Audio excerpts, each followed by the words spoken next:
Hello दोस्तों। दोस्तों मैं इस समय अपने होम टाउन आया हुआ हूँ, जिसकी वजह से क्या हो रहा है कि मुझे मेरा प्रॉपर सेटअप भी नहीं मिल रहा है और मुझे पढ़ने का भी टाइम नहीं मिल रहा है, क्योंकि बहुत सारी छोटी-छोटी चीज़ें हैं यहाँ पर, बहुत सारे छोटे-छोटे काम हैं जो छूट गए हैं। तो उनको कर रहा हूँ, जिसकी वजह से मैं कुछ दिनों से वीडियो नहीं बना पा रहा हूँ, कुछ दिनों से आप लोगों को अपडेट भी नहीं दे पा रहा हूँ। एंड देख सकते हैं दोस्तों मेरे पीछे, ये पूरा मेरा घर की छत पर लगा रखे हैं। एंड दोस्तों, अगर चलिए आज हम कुछ ऐसे बिज़नेसेस के बारे में डिस्कस करते हैं जिनमें मुझे काफ़ी अच्छी अपॉर्चुनिटीज़ नज़र आती है। एंड बेसिकली अगर देखा जाए तो जो ये ग्लोबल अनसर्टेनिटीज़ है, जिसकी वजह से आप देखेंगे कि इन कंपनियों के जो स्टॉक प्राइसेस हैं अपने टॉप से काफ़ी नीचे गिर चुके हैं। एंड स्टॉक प्राइसेस अपने टॉप से काफ़ी नीचे गिरने की वजह से कई इसमें मुझे काफ़ी अच्छी अपॉर्चुनिटी नज़र आ रही है फ्यूचर ग्रोथ के हिसाब से, क्योंकि देखिए बिजनेस के फंडामेंटल में कोई प्रॉब्लम नहीं है। बिजनेस के फंडामेंटल इंटैक्ट है, बिजनेस की अर्निंग इंटैक्ट है, बिजनेस का जो कैपेक्स हो रहा है या जो एक्सपेंशन हो रहा है, जो नए स्टोर्स ओपन हो रहे हैं, ये सारी चीज़ें इंटैक्ट हैं। मैनेजमेंट के गाइडेंस के अकॉर्डिंग ये सारी चीज़ें हो रही हैं। एंड ये सारी चीज़ें होने के बाद भी सिर्फ इस जो ग्लोबल वार सिचुएशन चल रहा है, इस वार की वजह से इनका जो स्टॉक प्राइस है टॉप से 30-40% डाउन हो चुका है। एंड सबसे पहली कंपनी उनमें से एक है दोस्तों, पीएन गाडगिल के बारे में हम डिस्कस करेंगे। तो पीएन गाडगिल का बिजनेस मॉडल अगर देखें दोस्तों, तो बेसिकली यह है क्या, ये एक Maharashtra based jewellery manufacturing company है, जो कि basically gold jewellery, silver jewellery and diamond jewellery के प्रोडक्ट बनाकर सेल करती है। एंड ये कंपनी देखा जाए दोस्तों तो 200 ईयर्स के अप्रॉक्सीमेटली इसकी लीगेसी है। 200 साल पुरानी कंपनी, महाराष्ट्र में सांगली से कंपनी स्टार्ट हुई थी। एंड अगर आप देखें तो ये ईयर रिंग्स है, पेंडेंट है, इसके अलावा जो नेकलेस होते हैं एंड जो ब्रेसलेट हैं, मंगलसूत्र है, गोल्ड चेन है, इस तरीके के पैटर्न ये बनाकर बेचते हैं। बेसिकली ये क्या, जो वेडिंग ज्वेलरी बनाते हैं ये। अभी इन्होंने अपना एक खुद का नया एक ब्रांड इन्होंने लॉन्च किया है, पीएनजीएस लाइफस्टाइल के नाम से। तो जो इनका लाइफस्टाइल ब्रांड है, लाइफस्टाइल ब्रांड में ये क्या कर रहे हैं बेसिकली कि ये जो डेली वियर की जो ज्वेलरी होती है, या जो आपके 14 कैरेट या 18 कैरेट गोल्ड की ज्वेलरी है, जो लाइट वेट ज्वेलरी है, जिसकी प्राइसिंग कम होती है, जो डे टू डे यूज में जिसको यूज किया जा सकता है, ऐसी ज्वेलरी भी है मैन्युफैक्चर कर रहे हैं, उसमें प्रोड्यूस कर रहे हैं और सेल कर रहे हैं। उनकी प्राइसिंग कंपेयर टू जो आपके ट्रेडिशनल गोल्ड ज्वेलरी है उसकी तुलना में थोड़ा कम होता है, लेकिन ये डे टू डे यूज के लिए बहुत परफेक्ट ज्वेलरी होती है। और दोस्तों कंपनी के बारे में हम थोड़ा डिस्कस करें तो कंपनी मैनेजमेंट ने, इनके जो चेयरमैन है मिस्टर सौरभ गाडगिल, पहले उन्होंने बोला था कि हम FY26 में 9,500 करोड़ के अप्रॉक्सीमेटली रेवेन्यू जनरेट करेंगे। लेकिन उन्होंने अभी जो Q3 अभी बीता है, इसमें इन्होंने शानदार रेवेन्यू जनरेट किया है। एंड इसके बाद इनको फेस्टिव सीजन प्लस इसके अलावा जो अभी जनवरी में इनको जो सेल्स हुई है, उसमें इनको अच्छी खासी स्ट्रांग डिमांड दिखाई दे रही है। और इस डिमांड के बिहाफ पर इन्होंने बोला कि हम अपनी सेल्स को, जो अपना रेवेन्यू है फुल ईयर बेसिस पर, FY26 के फुल ईयर बेसिस पर लगभग 10,000 करोड़ अप्रॉक्सीमेटली कर देंगे इस साल। और फर्दर आगे इन्होंने बोला कि FY27 के लिए जो इनका रेवेन्यू है वो 20 to 25% के रेट से ग्रो कर सकता है। और रिसेंटली अगर Q3 का दोस्तों आप रिजल्ट देखें तो जो इनका रेवेन्यू है 35.5% से ग्रो हुआ है। और अगर आप इनका Q3 में पैट देखें तो पैट 98% से ग्रो हुआ है। एंड अगर दोस्तों इसमें आप अगर देखें कि इनको अच्छा खासा ऑपरेटिंग लीवरेज मिल रहा है। मीन्स क्या है, मीन्स इनका जो रेवेन्यू है वो 35% से ग्रो हुआ है, लेकिन इनका जो पैट है वो 98% से ग्रो हुआ है। उसके पीछे रीजन ये है कि मैनेजमेंट ने बताया कि इनका जो स्टडेड ज्वेलरी का रेशियो है वो बढ़ रहा है। तो स्टडेड ज्वेलरी में क्या होता है बेसिकली कि जो गोल्ड की फ्रेम होती है, गोल्ड की सपोज कोई रिंग है तो गोल्ड की रिंग होगी, लेकिन उसमें जो आपका जो बीच में डेकोरेटिव पार्ट है उसमें कई तरीके के जो मेटल्स यूज होते हैं, जैसे आपके डायमंड हो गया, डायमंड के अलावा इमराल्ड है एंड रूबी है। तो इस टाइप के मेटल्स उसमें इंक्लूडेड रहते हैं, जिससे वो स्टडेड ज्वेलरी बन जाता है।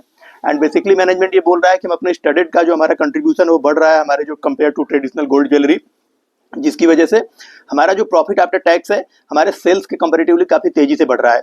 इसी वजह से इनका सेल्स 35.5% से ग्रो हुआ है। और अगर आप इनका पैट देखते हैं तो 98% से ग्रो हुआ है। और दोस्तों अगर आप इनका वैल्यूएशन देखें तो FY26 तो बीती गया है, तो अभी इस साल का वैल्यूएशन करने का कोई मतलब नहीं है। हम FY27 बेस का वैल्यूएशन देखते हैं। तो FY27 के बेसिस पर अगर आप इनका 1 year forwarded price to earning ratio calculate करते हैं तो वो 16 के आसपास निकल के आता है। तो दोस्तों एक ऐसी कंपनी जो कि 16-17 के पीई पर अवेलेबल है 1 ईयर फॉरवर्डेड बेसिस, और अगर आप उसका ग्रोथ देखें तो मैनेजमेंट खुद बोल रहा है कि हम 20 to 25% से ग्रो करेंगे। लेकिन अभी इनका जो रिसेंटली Q3 में रिजल्ट आया इसमें इन्होंने 35% की शानदार ग्रोथ दिखाई है। एंड दोस्तों एक ऐसी कंपनी आपको 16-17 के पी पर मिल रही है जो 30-35% के रेट से ग्रो कर रही है। तो मेरे हिसाब से वैल्यूएशन काफ़ी लुक्रेटिव है, वैल्यूएशन रीजनेबल है। हाँ, और अभी स्टॉक प्राइस गिर गया है तो काफ़ी अट्रैक्टिव बेट हो गई है ये। और दोस्तों इसके अलावा ये पहले क्या करती थी, ये केवल महाराष्ट्र बेस्ड कंपनी थी। इनके टोटल अगर आप नंबर ऑफ स्टोर देखेंगे तो अभी रिसेंटली इनका 2 दिन पहले का भी एक अपडेट आया है, इन्होंने कभी नया स्टोर ओपन किया है, तो इनके टोटल कुल नंबर ऑफ स्टोर 69 हो चुके हैं। अगर आप क्वार्टर 3 का इनका पीपीटी देखेंगे तो क्वार्टर 3 के पीपीटी में इनके 66 स्टोर्स इन्होंने बताए हैं, लेकिन मैं रिसेंटली इनका देख रहा था तो रिसेंट न्यूज के अकॉर्डिंग इनका जो टोटल नंबर ऑफ स्टोर 69 हो चुके हैं। एंड मैनेजमेंट ये बोल रहा है कि ये महाराष्ट्र के बाहर भी नए स्टोर ओपन कर रहे हैं, जैसे रिसेंटली इन्होंने कानपुर में एक स्टोर ओपन किया, इंदौर में, मध्य प्रदेश में स्टोर ओपन किया है। और मैनेजमेंट ये बोल रहा है कि लखनऊ में, पटना में भी ये नए स्टोर ओपन करेंगे। एंड दोस्तों नए नए ये ट्रेजेक्ट्री में एंटर कर रहे हैं, नए नए रीजन्स में ये अपने बिजनेस को एक्सपेंशन कर रहे हैं। और इनके मैनेजमेंट अपने कॉन्फ्रेंस कॉल में बोला भी था कि ये पेशवा का रूट फॉलो कर रहे हैं। पेशवा का रूट मतलब है महाराष्ट्र से स्टार्ट होने के बाद ये एमपी में एंटर कर रहे हैं, एमपी से यूपी में जाएंगे, यूपी से फिर अदर रीजन हो सकता है बंगाल में भी अपने स्टोर्स आगे ओपन करें। तो ये पेशवा का रूट फॉलो कर रहे हैं और उसके अकॉर्डिंग अपने जो स्टोर्स हैं उनको ओपन कर रहे हैं। और वैसे भी दोस्तों अपने इंडिया में देखा जाए तो क्या अपने इंडिया में शादियां सबसे ज्यादा होती है, वर्ल्ड वाइड सबसे ज्यादा मैरिजेज अपने इंडिया में होती हैं। एंड अगर आप अप्रोक्सीमेटली देखा जाए तो हर साल लगभग 10 मिलियन मैरिज होती है इंडिया में। और 10 मिलियन मैरिज में अगर आप देखें तो 300 से 400 टन गोल्ड परचेज किया जाता है, 300 से 400 टन गोल्ड की ज्वेलरी यूज की जाती है। तो हमारे देश में सोने की जो डिमांड है वो कभी कम नहीं होने वाली है। एंड जो ज्वेलरी मैन्युफैक्चरिंग कंपनियां हैं अगर वो अच्छा काम करती रही, उनकी डिजाइन लोगों को पसंद आती रही, प्राइसिंग पावर उनकी मेंटेन रही, तो ये इन कंपनियों की ग्रोथ भी कभी कम नहीं हो सकती है। हाँ, ये हो सकता है कि टाइम बीइंग के लिए जैसे ये वार लाइक सिचुएशन होने के बाद हो सकता है कि इनका प्राइस थोड़ा सा गिर जाए, लेकिन वो किसी भी तरीके का आप उसको प्राइस नहीं मान सकते, बल्कि मेरे हिसाब से तो एक अपॉर्चुनिटी है, क्योंकि लॉन्ग टर्म में आगे चलने के बाद आगे चल करके आपको ये स्टॉक प्राइस बढ़ते हुए दिखाई देंगे। और दोस्तों वैसे भी अपने इंडिया में जो गोल्ड ज्वेलरी का मार्केट है वो अनऑर्गेनाइज से ऑर्गेनाइज की तरफ मूव हो रहा है। पहले क्या होता था कि अनऑर्गेनाइज ज्वेलर से हम ज्वेलरी खरीद लेते थे, और जो वो ज्वेलर होता था वो हमको 18 कैरेट की ज्वेलरी को 22 कैरेट की बता करके सेल कर दिया करता था। इससे ज्वेलर्स का तो मार्जिन हो जाता था, उनको तो अच्छा खासा अर्निंग हो रही थी, लेकिन जो लोग थे, लोगों को एक तरीके से वो चीट करते थे। बहुत सारे ऐसे ज्वेलर होते हैं, आप देख लीजिए आपके पास जो ज्वेलरी पड़ी है जो अनऑर्गेनाइज ज्वेलर से खरीदी हुई है, अगर आप उसको आज के समय में किसी टाइटन के शोरूम में जाकर देखें, किसी पीएन गार्डगिल के शोरूम में जाकर के अगर आप उसको क्रॉस चेक कराएं, उनके पास एक्चुअली क्या बेसिकली एक कैरेट मीटर होता है जो कि गोल्ड की प्योरिटी को डिफाइन करता है। अगर आप उनके कैरेट मीटर में जाकर के अपने इस गोल्ड की जो आपके पास ज्वेलरी है उसको अगर क्रॉस चेक करते हैं, देन आपको कंफर्म समझ में आएगा कि वो एक्चुअल उसकी प्योरिटी कितनी है। एक्चुअली मेरे साथ तो ऐसा एक बार हो भी चुका है। मैं लास्ट टाइम अपनी एक ज्वेलरी जो कि मैंने एक ऐसे लोकल मार्केट से जो हमारे फैमिली ज्वेलर है उनसे हम परचेज करते थे, उस ज्वेलरी वो उन्होंने हमको 22 कैरेट की बता करके सेल कर दी। उसको ले जाके फिर हमने जब टाइटन के कैरेट मीटर पर चेक करवाया तो वो 18 कैरेट की निकली। तो दोस्तों ऐसे बहुत सारे लोगों के साथ हो रहा है, बहुत सारे लोगों के साथ इस तरीके का चीट हो रहा है। इसलिए क्या हो रहा है, अभी की जो कंज्यूमर है, कंज्यूमर का जो प्रेफरेंस है वो अनऑर्गेनाइज ज्वेलर से जो ऑर्गेनाइज ज्वेलर है उनकी तरफ शिफ्ट हो रहा है, और ये प्रेफरेंस तेजी से चलता रहेगा आगे आने वाले समय में भी। जैसे कि इनके कॉन्फ्रेंस कॉल में इनके जो सीएमडी हैं वो उन्होंने भी बताया कि जो ये मार्केट शिफ्ट है towards organise sector from unorganise, ये काफी तेजी से मूव हो रहा है और ये होता भी रहेगा।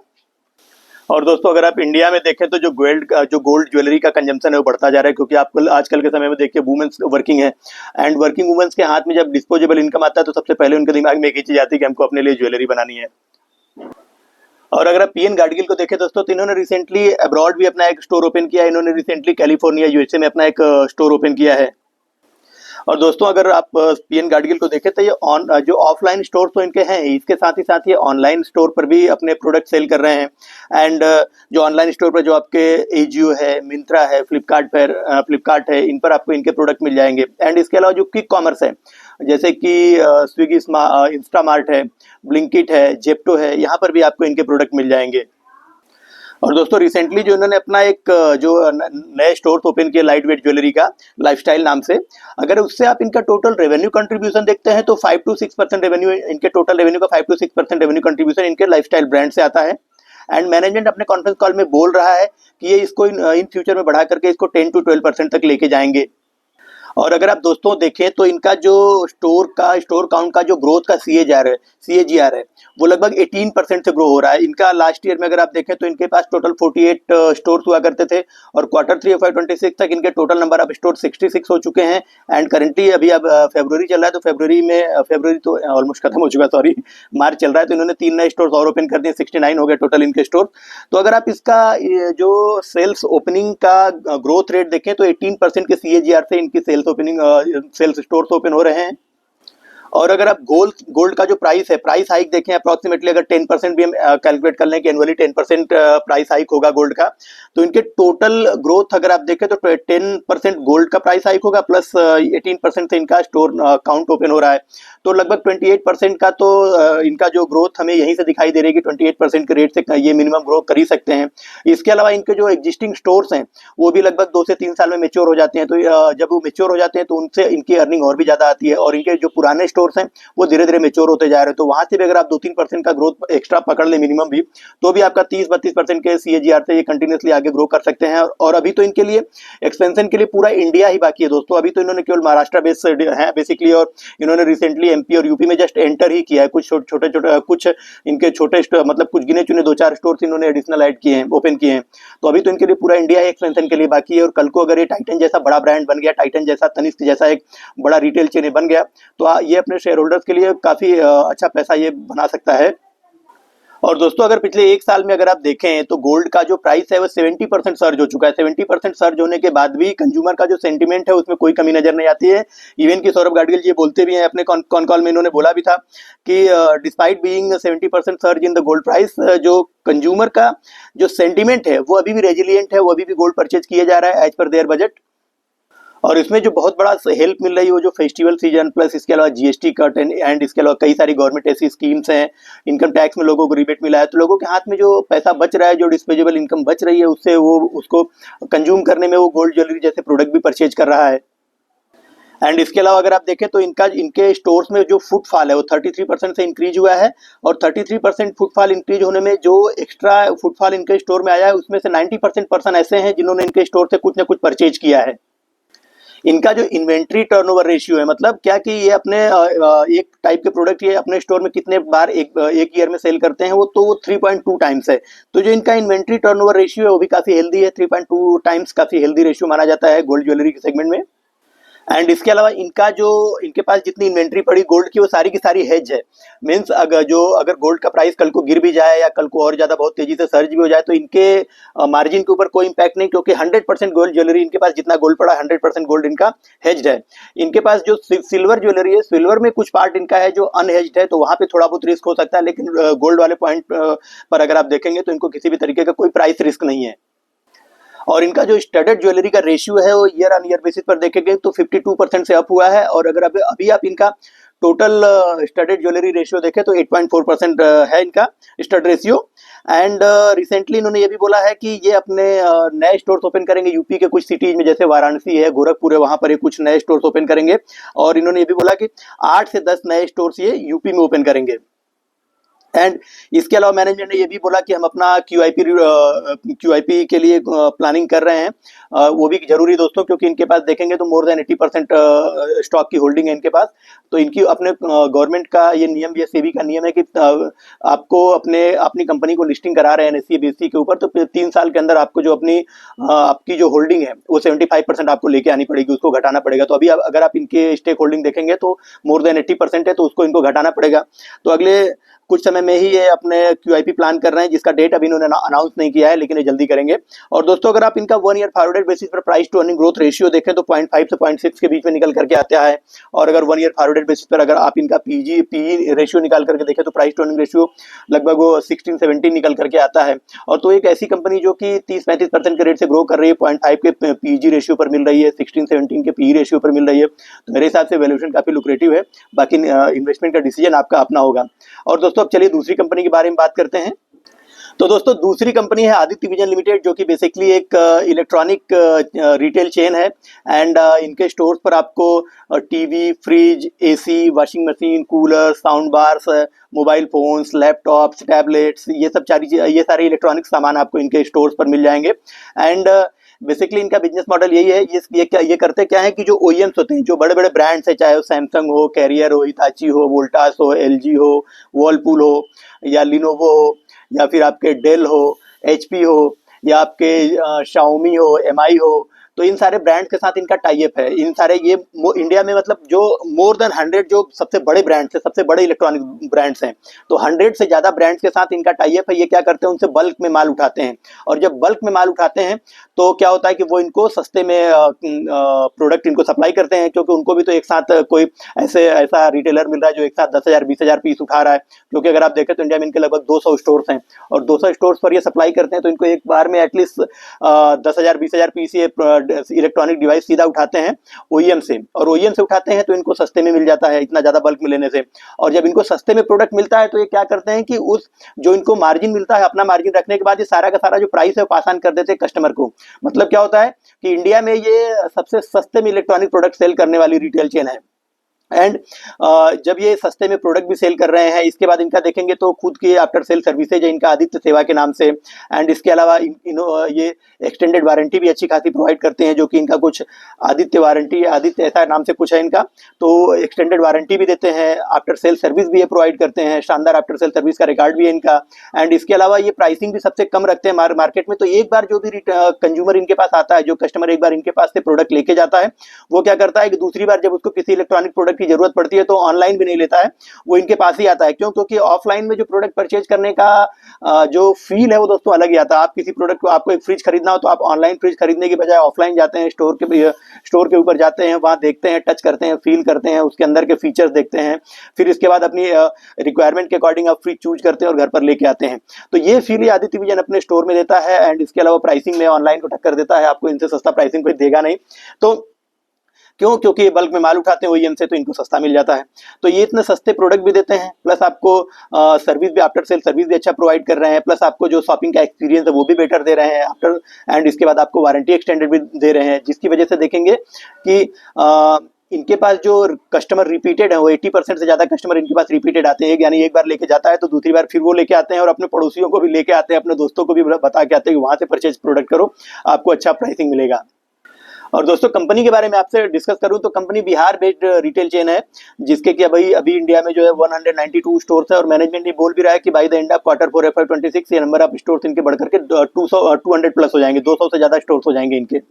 एंड बेसिकली देखेंगे तो इनके सारे स्टोर्स आपको हिंदी हार्टलैंड एरिया में मिलेंगे। मतलब ये बिहार से इन्होंने स्टार्ट किया था, बिहार में इनका 50% मार्केट शेयर है इलेक्ट्रॉनिक स्टोर्स में। एंड इसके बाद फिर धीरे धीरे इन्होंने अपना यूपी में एक्सपेंशन किया, फिर झारखंड में किया, अभी मध्य प्रदेश में भी करने के लिए ये बोल रहे हैं, आगे छत्तीसगढ़ में भी स्टोर्स ओपन करने के लिए बोल रहे हैं। तो अभी इनके पास एक्सपेंशन के लिए पूरा इंडिया बाकी है दोस्तों, बहुत सारा स्कोप है इनके पास। बिहार से शुरू किया है, यूपी में आया, यूपी के अभी 74 डिस्ट्रिक्ट में से अभी इनके पास लगभग 24-25 डिस्ट्रिक्ट में इनका प्रेजेंस है। बाकी यहाँ भी इनके पास 50 डिस्ट्रिक्ट में भी अपने नए स्टोर्स ओपन करने की अपॉर्चुनिटी है। इसके बाद झारखंड में ऑलरेडी इनके पास 22-24 स्टोर्स ओपन हो चुके हैं, तो झारखंड में इनका प्रेजेंस अच्छा खासा हो गया, झारखंड में तो नंबर 1 हो चुके हैं। एंड इसके अलावा छत्तीसगढ़ में भी इन्होंने नए स्टोर्स ओपन करने के लिए अभी प्लान किया है इन्होंने, और करेंगे। मध्य प्रदेश में भी इन्होंने, मैनेजमेंट ने अपने कॉन्फ्रेंस कॉल में बोला है कि कुछ आने वाले समय में आपको, आने वाले क्वार्टर्स में मध्य प्रदेश में भी इनको स्टोर्स ओपन होते हुए आपको मिल जाएंगे। और इन्होंने ये बोला है कि छत्तीसगढ़ में ये 10 सिटीज में अपने स्टोर्स ओपन करेंगे अभी, और मध्य प्रदेश की 15 सिटीज में अपने स्टोर्स ओपन करेंगे। और इनका जो स्टोर ओपनिंग का जो तरीका है दोस्तों, क्लस्टर फॉर्म होता है। क्लस्टर फॉर्म मतलब ये शहर के एक कोने में अपना एक पहला स्टोर ओपन करते हैं, फिर उसी शहर में ही पहले 3-4 स्टोर ओपन कर लेते हैं, ताकि अपना इनका एक ब्रांड जो है लोगों के नजर में आ जाए, लोग इनके ब्रांड को पहचानने लगे कि आदित्य विजन नाम की एक शॉप है जिसके इतने ब्रांचेज हैं। तो ये एक एक शहर को कवर करते हुए फिर धीरे धीरे अपने जो क्लस्टर फॉर्म में एक्सपेंशन करते जाते हैं आगे चल करके। तो अभी ये जो 10 सिटीज में छत्तीसगढ़ में और 15 सिटीज में ये एमपी में बोल रहे हैं, तो एटलीस्ट एक सिटीज में 2 से 3 स्टोर से ओपन करेंगे। तो आपको यहाँ पर भी अच्छे खासे नंबर ऑफ स्टोर काउंट आपको 1-2 साल के अंदर यही इन्हीं 2 स्टेट से आपको आते हुए दिख सकते हैं। और दोस्तों पिछले अगर 5 सालों का अगर आप इनका रेवेन्यू सीएजीआर देखेंगे तो 32% के सीएजीआर से इनका ग्रोथ आया है, और अगर आप इनका इबिटा सीएजीआर देखें पिछले 5 साल का 48% से इनका ग्रोथ हुआ है। प्रॉफिट आफ्टर टैक्स का सीएजीआर देखें पिछले 5 साल का तो 51% के सीएजीआर से ग्रो हो रहे हैं। 100 से ज़्यादा ओईएम्स के साथ इनका स्ट्रॉन्ग रिलेशनशिप्स है। एंड दोस्तों अगर आप इनका रिसेंटली Q3 का रिजल्ट देखते हैं तो Q3 में इनका जो रेवेन्यू है 28% से ग्रो हुआ है ईयर ऑन ईयर बेसिस पर, और अगर आप इनका पैट देखते हैं दोस्तों तो वो 18% से ग्रो हुआ है ईयर ऑन ईयर बेसिस पर। तो इनका रेवेन्यू 28% से ग्रो हुआ है, लेकिन इनका प्रॉफिट आफ्टर टैक्स केवल 18% से ग्रो हुआ है, मतलब एक कम हुआ है। इसके पीछे एक रीजन है दोस्तों, गवर्नमेंट अभी एक नया लेबर लॉ लेके आई, लेबर कोड जिसे बोलते हैं। न्यू लेबर कोड के अकॉर्डिंग इनको कुछ एक्स्ट्रा पैसा अपने एम्प्लॉय को पे करना पड़ा था, लगभग 1.5 करोड़ रुपीज, जिसकी वजह से इनका जो पैट है वो घट गया, वो 18% से आपको दिखाई दे रहा है। लेकिन ये वन टाइम इवेंट था दोस्तों, ये हो चुका है और नेक्स्ट टाइम से अब इनका जो जैसा सेल्स रहेगा उसके अकॉर्डिंग इनका रेवेन्यू ग्रो होते हुए आपको दिखाई देगा। नेक्स्ट टाइम से इनको न्यू लेबर कोड के अकॉर्डिंग कुछ पैसा नहीं पे करना रहेगा। एंड दोस्तों अगर आप देखें कि इंडिया की लगभग 30% पॉपुलेशन उत्तर प्रदेश, बिहार और झारखंड जैसे 3 स्टेट्स में मिला करके रहती है। तो पहले ये जो सबसे डेंस एरिया है इंडिया के उनको कवर करना चाहते हैं, इसीलिए यही रीजन है कि ये कह रहे हैं कि सबसे पहले हम यूपी, बिहार और झारखंड में अपना स्टोर एक्सपेंशन ज़्यादा करेंगे। तो पहले 30% को ऑलमोस्ट ये कवर करेंगे। ऑलमोस्ट इन्होंने इनको कवर कर ही लिया है। यूपी में भी इनको थोड़े डिस्ट्रिक्ट में इनका प्रेजेंस होना बाकी है, वो भी कुछ समय में आपको वहाँ भी स्टोर इनके ओपन होते हुए दिखाई दे जाएंगे। और दोस्तों जो क्वार्टर 1 का रिजल्ट था वो इनका खराब आया था। क्वार्टर 1 का रिजल्ट खराब आने के पीछे दोस्तों ये था रीजन कि इनका जो स्टोर है, स्टोर में इनके एसी से इनका लगभग 30-40% की सेल आती है, 40-50% की सेल आती थी। तो क्वार्टर 1 में एसी की सेल्स बिल्कुल खत्म हो गई थी क्योंकि मानसून अर्ली आ गया था, जिसकी वजह से एसी की सेल्स प्लस जो कूलिंग प्रोडक्ट है उनकी सेल्स बिल्कुल खत्म हो गई थी, बिल्कुल कम हो गई थी। तो इनका भी रेवेन्यू काफी गिर गया था। क्वार्टर 1 में काफी खराब रिजल्ट इन्होंने पोस्ट किए थे। फिर क्वार्टर 2 में क्या हुआ कि इनका जो रिजल्ट है वो थोड़ा स्ट्रांग हुआ, बेटर हुआ और क्वार्टर 3 में इनका रिजल्ट और भी बेटर है। मैनेजमेंट ये बोल रहा है कि क्वार्टर 3 में हमारा परफॉर्मेंस बेटर रहेगा और क्वार्टर 4 में भी अभी जो जनवरी बीता है, जनवरी फरवरी में इनको जो अर्ली हीट के जो प्रोडक्ट हैं, जो मतलब अर्ली गर्मी के जो प्रोडक्ट है, अर्ली समर के जो प्रोडक्ट हैं, उससे इनको अच्छे खासी डिमांड इनको दिखाई देनी शुरू हो गई है। और इनको इनके जो एसी के प्रोडक्ट हैं प्लस जो कूलर के प्रोडक्ट हैं या जो अदर जो आपके कूलिंग प्रोडक्ट्स हैं उसमें इनको अच्छी सेल्स मिल रही है। एंड वो क्वार्टर 4 के रिजल्ट में आपको क्लियरली विजिबल हो जाएगी। और दोस्तों इनका ये कहना है कि गवर्नमेंट अभी जो नई एनर्जी नॉर्म्स लेके आई थी बीईई के नाम से, तो बीईई के नॉर्म्स थे इनके जो पुराने बीई वाले इनके प्रोडक्ट थे, उसके लिए गवर्नमेंट ने बोला है कि जो आपके पुराने एसीज हैं वो पुराने एसीज आपको बाई मार्च अप्रैल 2026 तक ऑलमोस्ट ये आपको इनका पूरा स्टॉक, इनकी पूरी इन्वेंट्री खत्म करनी है। तो इसके लिए क्या हो रहा है कि जो ओईएम्स है, जो ओरिजिनल इक्विपमेंट मैन्युफैक्चरर है, सैमसंग है, हिताची है, वोल्टास है या ब्लू स्टार है, ये ओईएम्स क्या कर रहे हैं कि ये इनके ऊपर काफी अच्छा खासा डिस्काउंट दे रहे हैं कि इनको ये, क्योंकि इनको ये प्रोडक्ट सेल करके हटाना है, इनको स्टोर से खत्म करना है। तो जब ये अच्छा खासा डिस्काउंट पर ये प्रोडक्ट सेल कर रही हैं आदित्य विजन जैसे रिटेलर्स को, तो आदित्य विजन उस सारे डिस्काउंट को क्या कर रहा है, कंज्यूमर को पास कर रहा है। और कंज्यूमर को पास कर रहा है जिसकी वजह से मैनेजमेंट ने अभी बोला भी है कि जो दिसंबर बीता है, दिसंबर में इनको एसी में अच्छी खासी डिमांड दिखाई दी है। दिसंबर और जनवरी में इनको एसी के सेल्स में अच्छी खासी डिमांड दिखाई दी है और ये एसी को पुराने रेट पर सेल कर रहे हैं, क्योंकि जो नए नॉर्म्स के अकॉर्डिंग जो एसी रहेंगे उनकी जो प्राइसिंग है वो पुराने बीई नॉर्म्स से लगभग 6-7-10% के उनका प्राइस ज्यादा रहेगा। तो अभी जो प्रोडक्ट ये सेल कर रहे हैं जो डिस्काउंट वाले, उनमें ऑलमोस्ट 8-10% एक्स्ट्रा डिस्काउंट दे रहे हैं अपने प्रोडक्ट के ऊपर, एसी वाले प्रोडक्ट के ऊपर। और अभी फेस्टिवल सीजन भी गया है, प्लस इसके अलावा अर्ली समर सीजन भी शुरू हो गया है, तो इसकी वजह से सेल में जो एसी का सेल्स है उसमें इनको अच्छी खासी डिमांड भी मिल रही है। और दोस्तों मैनेजमेंट के गाइडेंस की बात करें तो मैनेजमेंट ने ये बोला भी है कि FY27 में इनका जो सेल्स है वो 20-25% के रेट से इनका सेल्स ग्रो होगा। और अगर दोस्तों इनके मैनेजमेंट के गाइडेंस के अकॉर्डिंग 20-25% का जो इनका रेवेन्यू ग्रोथ होगा उसके अकॉर्डिंग अगर हम इनका 1 ईयर फॉरवर्डेड बेसिस पर FY27 का price to earning ratio calculate करें तो वो ऑलमोस्ट निकल के आता है 34 के आसपास। तो 34 के प्राइस टू अर्निंग रेशियो में आपको एक ऐसी कंपनी मिल रही है जो कि 20-25% के रेट से बोल रहा है मैनेजमेंट की ग्रो करेंगे। और अभी रिसेंटली रिजल्ट में इन्होंने 28% से ग्रोथ दिखाया भी है। तो दोस्तों जो इलेक्ट्रॉनिक्स रिटेल चेन वाली कंपनियां, बेसिकली 1-2 कंपनियां लिस्टेड हैं, तो आपको इससे सस्ती नहीं मिलती है जनरली। तो इसका प्राइसिंग इसका भी अपने सही वैल्यूएशन पर मिल रहा है और ये वैल्यूएशन पर अवेलेबल इसीलिए है दोस्तों क्योंकि ये अभी जो ये इजराइल ईरान और वार का अमेरिका का जो वार चल रहा है, इस वार की वजह से इनका प्राइस, स्टॉक प्राइस टॉप से काफी गिर चुका है। इसकी वजह से आपको इस भाव पर मिल रहा है, अदरवाइज ये कभी इस रेट पर ये आदित्य विजन के शेयर आपको मिलते नहीं। और दोस्तों 1 ईयर फॉरवर्डेड बेसिस पर अगर हम इनका पीजी रेशियो भी कैलकुलेट करते हैं तो 1.3-1.4 निकल के आता है, जो कि मेरे हिसाब से इस तरीके की कंपनियों में जिनमें काफी हाई ग्रोथ होती है, इस टाइप की कंपनियों में ऐसी जनरली आपको मिलती नहीं है, जनरली ये इस प्राइस में मिलती नहीं है। तो ठीक ठाक वैल्यूएशन पर अवेलेबल है। बाकी इन्वेस्टमेंट का डिसीजन आपका अपना है, आप देख सकते हैं, आप अपना इन्वेस्टमेंट कर सकते हैं। तो दोस्तों फिर मिलते हैं किसी नई कंपनी के एनालिसिस के साथ। मैं ऐसे सीरीज बनाता रहूंगा, इस टाइप के सीरीज वाले वीडियो, जिसमें कि मुझे जहां अपॉर्चुनिटीज नजर आती है वहां पर मैं आप लोगों को अपना गाइडेंस देता रहूंगा। फिर दोस्तों मिलते हैं फिर। Thank you.